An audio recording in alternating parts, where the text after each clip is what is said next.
Okay, this module is covering the introduction to partial derivatives. Normally this would be module 5 in our series of modules as we introduce vector calculus. Partial differentiation is pretty simple. It's very intuitive, and so this is a pretty short module. I've got different advice on how much of this you guys have already done. Some people say you did this a whole bunch in first year. Some people say you didn't do it at all in first year. So I'm going to assume that you did not do it and introduce it like you've never seen it before, even though we're going to do it relatively quickly because you probably have seen it a little bit, and it's very easy. Okay, so partial differentiation only comes up in the context of functions of more than one variable. So when you have a function of one variable, there's no concept of a partial differential. You just have normal differentials or ordinary differentials. But when we have, say, something like z equals some function of x and y, then now the derivatives with respect to x or with respect to y are different than they used to be. And we can have different definitions. So when we have f of two variables, the definition of the partial derivative of f with respect to x, and partial derivatives are use this symbol where it's kind of like a squiggly d. It's sort of like a d, but it's like a scripty d. Okay, so that's what we're writing there. We still call it. I still call it d. So I might go d by dx or del by del x when we say it, right? So this derivative is like we've had before when we defined ordinary differentials. This is defined as the difference in the function as we increment the x argument only, because it's the partial with respect to x, divided by delta x. And the limit as delta x goes to 0, you get this partial derivative. It's the same idea of how we've defined derivatives before. Okay. Now, so that's the definition. Carrying out partial differentiation is very, very simple. When you're doing a partial with respect to x, you just treat everything else as a constant. So before, the constants were like, like a constant in front of a function or something like that, or the number 4 is a constant. Now, even the other variables, y, z, t, whatever, are constant when we are considering the partial with respect to x. Okay? This is very easily described with a simple example. Okay, so let's just start with some arbitrary example. This is the same example that's in the Nome module. So let's let f of xy be 4x cubed y squared minus 4x squared plus y to the 6th plus some constant 1. Okay, so that's this function. What does it mean? Nothing. I don't know. It's just a made-up function to demonstrate this concept, right? When we first introduce these things, we often do it with polynomials because they're the easiest to differentiate. So we want the partials. We want to find the partial derivatives of f of xy. If we said f of xyz was equal to this, and there was no z in here, it just tells us that although in principle we're supposed to treat this function as being a function over 3D, there is no z variation. Okay, so there's a little bit of a semantic issue there. If we just say f of xy, we're thinking this is a function over the xy plane. If we said f xyz, we want to think of this as a function over, and now this is getting real theoretical, over a 3D space. Not critical. When we say f of is just a function of x and y, there are only two partial derivatives. So the partial of f with respect to x is just the partial with respect to x of the function 6 plus 1. Okay, and then you bring the partial in. Now, you would never do it this slowly in real life, but just when we first introduce ourselves to it. So this is partial with respect to x of 4x cubed y squared minus the partial with respect to x of 4x squared plus the partial with respect to x of y to 6th, get to the 6th, plus the partial with respect to x of 1. Again, we would generally just go from here to the next step. Okay, so now everything but x is constant, so this becomes 4y squared x of x cubed minus 4 x of x squared plus y to the 6th x of 1. That's all that's left there. And then plus x of 1. Okay? Again, we would never write this step out explicitly, but just to be clear about it. So now you just have these functions of x. This becomes 4y squared 3x squared. That's the derivative with respect to x. And then we have minus 4 2x. And then the derivative with respect to x of 1 is 0. Derivative 0. So those become just 0. So then you would simplify this and say, okay, I've got 12x squared y squared minus 8x. Okay, that's the partial derivative of f with respect to x. Okay, in reality, if someone on a exam or something we said find the partial of this with respect to x, you almost could just walk right down and write this. I'd probably write these two terms first and then simplify, but you wouldn't go through all these steps. Okay, and then, okay, let's just finish off the partial of f with respect to y. Okay, I'll do a little faster this time. We'll go through all those steps. Okay, so we would take partial with respect to y of the first term. So 4x cubed is constant, 4x cubed. And then the partial with respect to y of y squared would be 2y. Okay. Then I go minus 4x squared. There's no dependence on y, so that's actually 0. Okay. And then I have this function of y only, so that would be plus 6y to the 5th. And then the derivative of 1 with respect to y would be 0. Okay. So then we would simplify and write this as 8x cubed y plus 6y to the 5th. And that would be the partial with respect to y. That's why I probably really do it in real life, as opposed to all those steps that we showed before. Okay, so when we're doing the partial derivatives, you just do normal differentiation like you always have. It's just that you treat everything other than the variable you're differentiating with respect to as a constant, even if there are other variables. Okay? Now, there is the idea of higher order derivatives, which we'll get to in a second, and they can be mixed, so there's a little bit of complexity in that.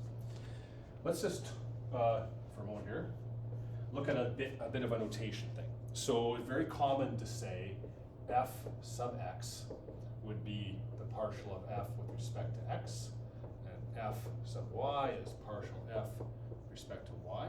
This is kind of done when we're doing differential equations a lot. I won't use it a lot because I don't want to confuse this with the x component sometimes, but you will certainly see that. Okay. So now let's just introduce the concept of a second order derivative. So we will call, notation-wise you say f sub xx, okay? This is defined as the derivative with respect to x of the partial of f with respect to x. So just like we had higher order derivatives in ordinary derivatives, we have the same thing for partial derivatives. Okay, so you would do the derivative first. So if I was doing the second order derivative of this guy, first you calculate the derivative first, and then you do it again. So we'd have 24x y squared minus 8 would be the second order derivative of f as given over here. Okay, this is pretty typically written like this. Okay. Similarly for y,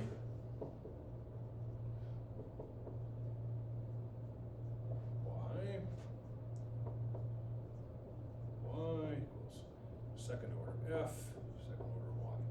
Simple enough, right?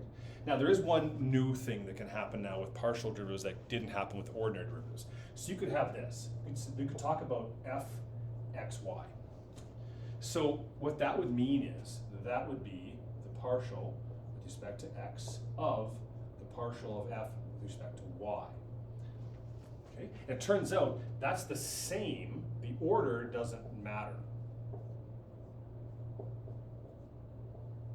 So when you're talking about fxy or fyx, the order in which you do the differentiation doesn't matter. So you could do y first and then x, or x first then y. You can show in examples, and we can prove it that, and the textbook talks about it a bit, that those are the same thing. Okay, so for example, the second order partial, if we look at this, of this function here with respect to y. So del squared f, well here, let's just do it. Okay. So if I had this whole thing here, okay, if we go back to this original, this is f of xy, and we'll calculate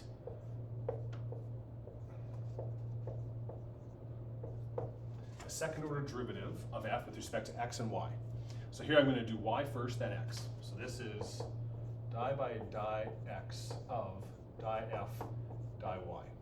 Okay, so this would be di by di x of the partial of f with respect to y. We actually already have that over here, so we could write that 8x cubed y plus 6y to the fifth. Okay, so that's the derivative of f with respect to y, and now we take the derivative of that with respect to x. So this becomes 24x squared y, okay, because this variation goes away. Now let's compare that. Let's also then calculate the opposite order, the partial squared of f y x. So di by di y of di f di x. And let's just see if it's the same. Okay, so this would be di by di y of the partial of this with respect to x, which was 12x squared y squared. Okay, 12x squared y squared. And then we have minus 8x and 0, 0. Okay, you can see it coming, it's going to work. Now we take the y derivative of this, and that is 24x squared y, and then there's 0 there. So these are the same. So it doesn't, this by example, this doesn't prove it, but this demonstrates as this example that the order of second order partial differentiating doesn't matter. You can do x first then y, or y first then x. Okay, and there's no special conditions on f, x, y that makes that true. Okay, so partial differentiation is straightforward. It's an aspect of everything we're going to do now, so it's important to hold on to this concept, but it is a pretty simple one. There's only one or two more things we have to do in this module.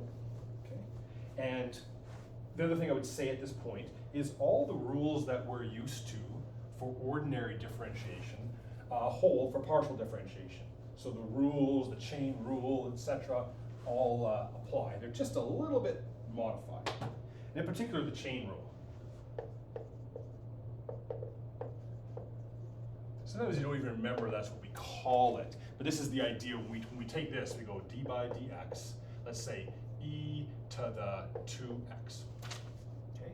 So really, when we do this, we think of this as equal to d by d2x of e to the 2x times d by dx of 2x, right? So this becomes e to the 2x times 2, so 2e to the 2x. When we're doing this in our head or in problems, we usually do that in one shot. We go, the derivative of e to 2x is first do the derivative of e to the x and then take the derivative of the argument, and you end up with this. That's the chain rule. Right?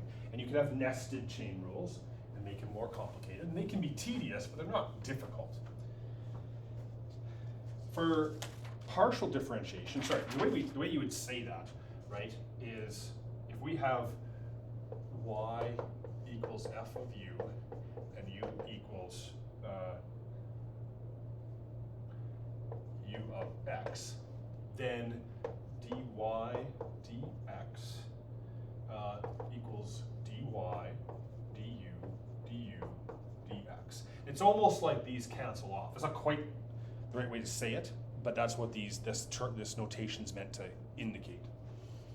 Okay, so for us now, when we have, for partial differentiation, we're going to allow z to equal f of u and v, and then we're going to say u equals some function u of x and y, and v equals some function v of x and y.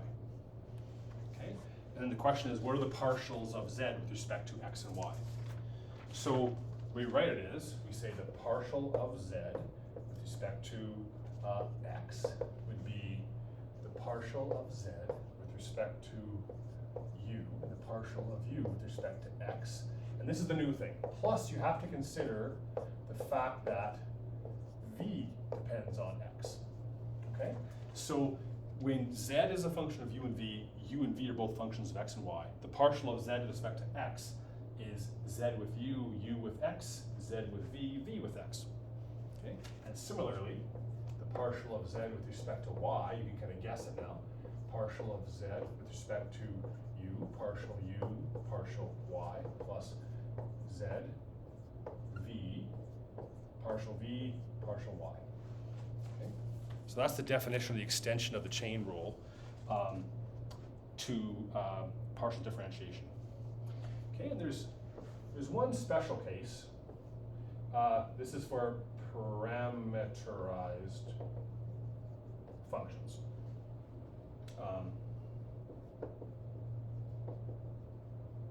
Sort of like we looked at in the first real lecture, we talked about functions that are parameterized by t, right?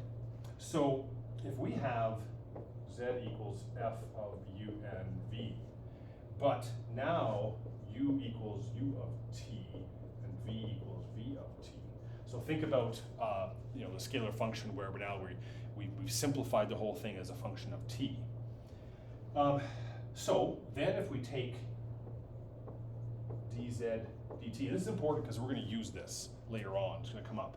The derivative of z with respect to t now is the partial of z with respect to u, and then the derivative of u with respect to t. And then we have to add the partial of z with respect to v, and the derivative of v with respect to t. Okay? So to consider both those terms. This whole process is discussed in more detail in section 9.4 of the textbook, so you're encouraged to go look at that. There's a little more derivation behind it all, but the basic results, well, the results are the same. This partial differentiation process, aside from the chain rule extension, is very, very much the same as normal differentiation. There's one other thing in the note module that I talk about, and it's good to we're going to repeat this kind of conversation a few times. Let me just erase this part here. So as we start doing this math more, there's a bit of a nomenclature thing. Sometimes we say f of x and y, so some function of x and y. And sometimes we say, well, z equals some function of x and y. So sometimes I'm talking about the partial of f with respect to x, for example, and sometimes I say it as partial of z with respect to x. Clearly it's kind of the same thing. And why do we do this at all?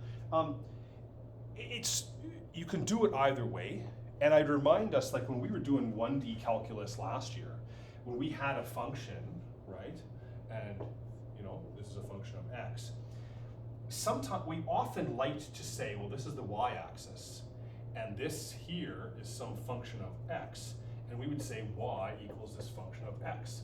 And sometimes we would say dy dx, and sometimes we would say df dx. And they're really the same exact thing.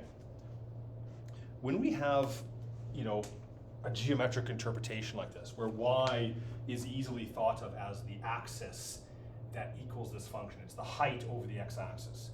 And when we have a function of x and y, and we think of a function over that space, it's natural to think of it as z, because z is that third axis. So for 1D and 2D, it's very natural to do this, to sometimes talk about the other coordinate axis equals to the function we're talking about. That's fine, but as soon as, so you can do either is the point. As soon as we talk about functions of 3 variables, so we talk about a function of x, y, and z, well now, it's not easy to think of another coordinate that's over that. And so we're gonna stop, like sometimes we'll say, okay, w equals this. And we can say the partial of w with respect to x, the partial of w with respect to y. But we're not gonna do that. We're gonna start to rely more on this nomenclature where we just say, hey, it's a function of x, y, z, and not give it an axis definition, okay? So to review, we have functions of x, or functions of x and y, or functions of x, y, z, or even higher. Next year in 3415, we talk about functions of x, y, z, and t, that sort of thing. So when we have those functions, sometimes we attribute them to another coordinate axis, sometimes we don't. That's up to us. But as we get fancier, we're going to rely on this notation, and frankly, this notation more. And less often when we talk about y and z. It's still valuable to do that, but we'll do it less often. Okay? So that's the end of this partial differentiation little module. Again, we think you've probably seen this before, and it's so similar to normal differentiation that it doesn't require a lot of coverage. And we'll do this as part of everything else we do going forward. Okay? That's it.